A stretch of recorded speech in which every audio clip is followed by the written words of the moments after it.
Jean 23, au lendemain de son sacre, bien qu'ayant fait le serment suivant, je promets, premièrement, de ne rien diminuer ni changer de ce qui m'a été transmis par mes vénérables prédécesseurs.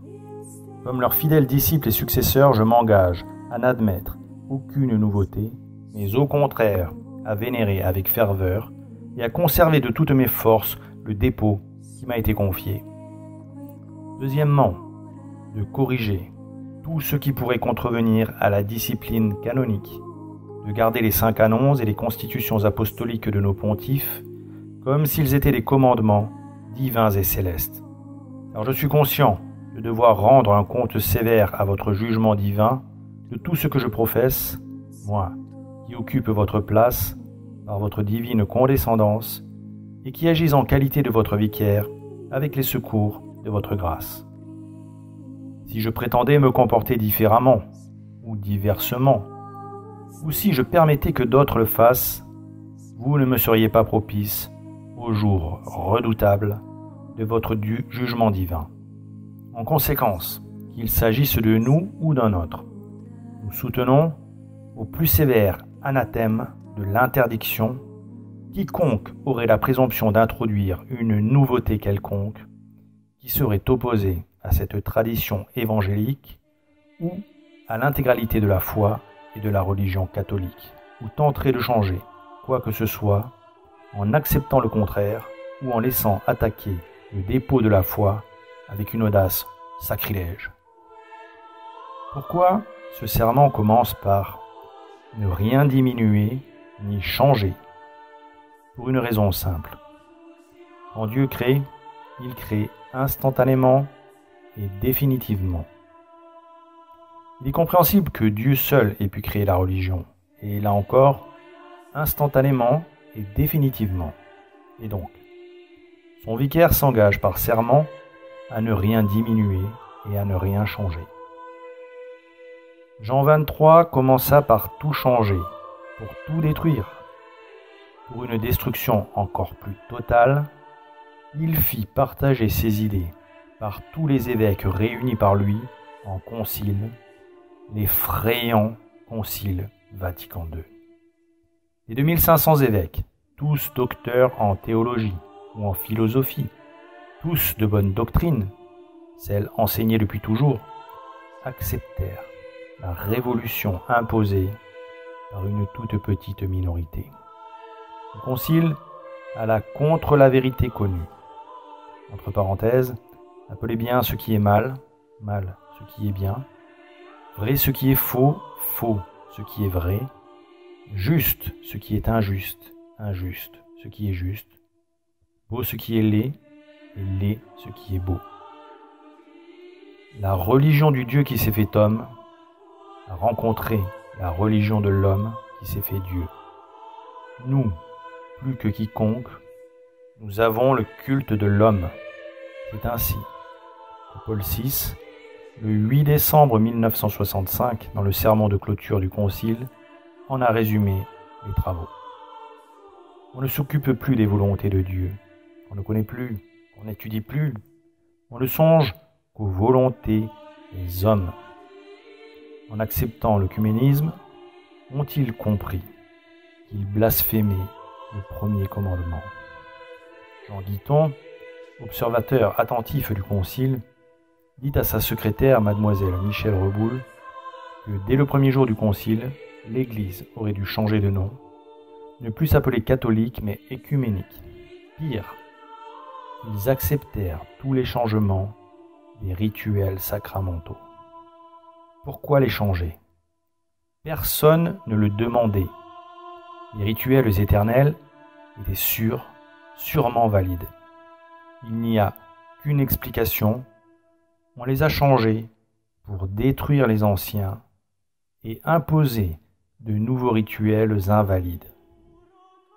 S'ils n'avaient eu que l'intention de changer, ils auraient laissé appliquer les rites anciens avec les rites nouveaux.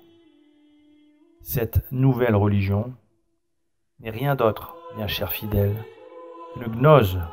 Je pense que c'est le mot qui la caractérise parfaitement, puisque c'est une religion sans péché, sans justice sans miséricorde, sans pénitence, sans conversion, sans vertu, sans sacrifice, sans effort, mais simplement une autoconscientisation. C'est une religion purement intellectuelle, c'est une pure gnose.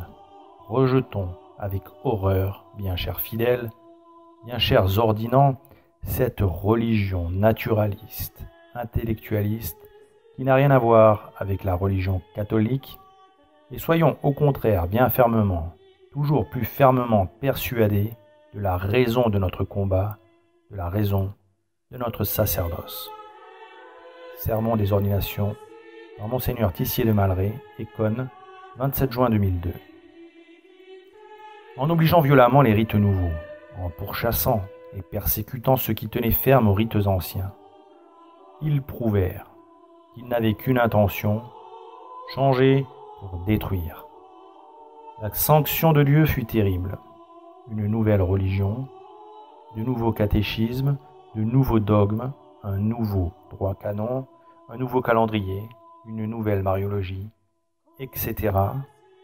D'où effondrement de la foi, extinction des vocations, abandon par les fidèles de toute pratique. Les 40 000 confessionnaux abandonnés, des dizaines de milliers de prêtres et religieux défroqués.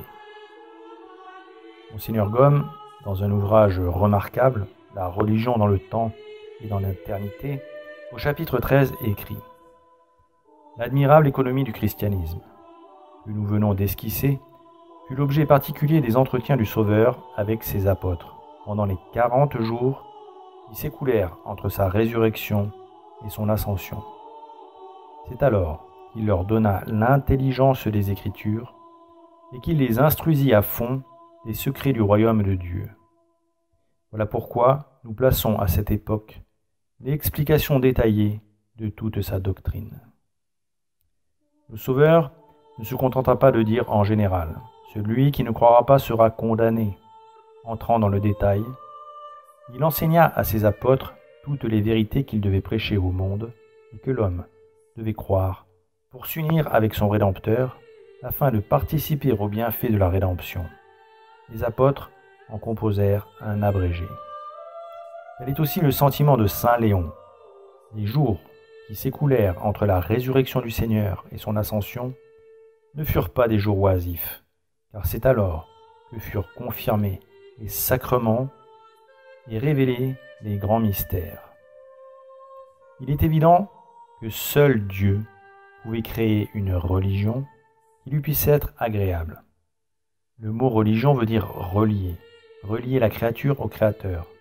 Comment l'homme pourrait-il créer ces liens dignes de Dieu, liens agréables à Dieu?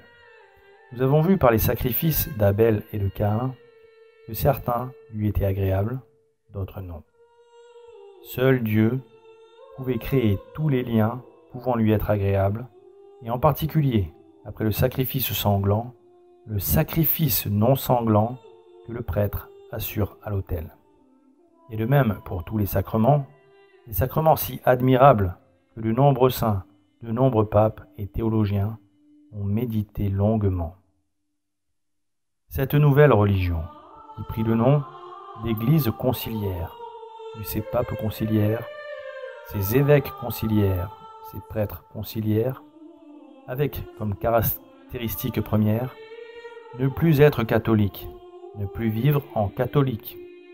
Vatican II et l'Église conciliaire sont une énorme escroquerie, étape vers l'Église universelle, l'Église de Satan.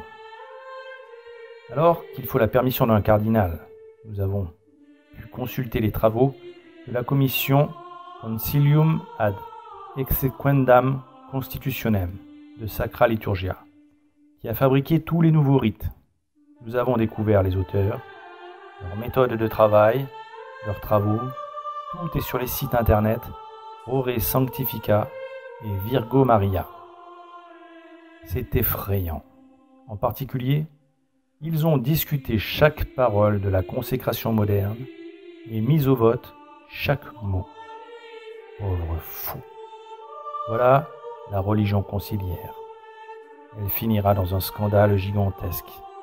Et saint Paul avait pourtant tout enseigné, et tous le savaient. Mais quand nous-mêmes, quand un ange venu du ciel vous annoncerait un autre évangile que celui que je vous ai annoncé, qu'il soit anathème.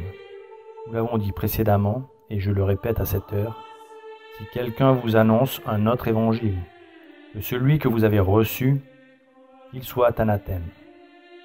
Aveuglés, frappés de cécité, ils acceptèrent n'importe quoi. Pourquoi cet aveuglement au concile? Un tel désastre nous a obligés à beaucoup étudier. Tiré de la Passion de notre Seigneur Jésus-Christ à la Passion de l'Église, de Louis Hubert Rémy en 2018.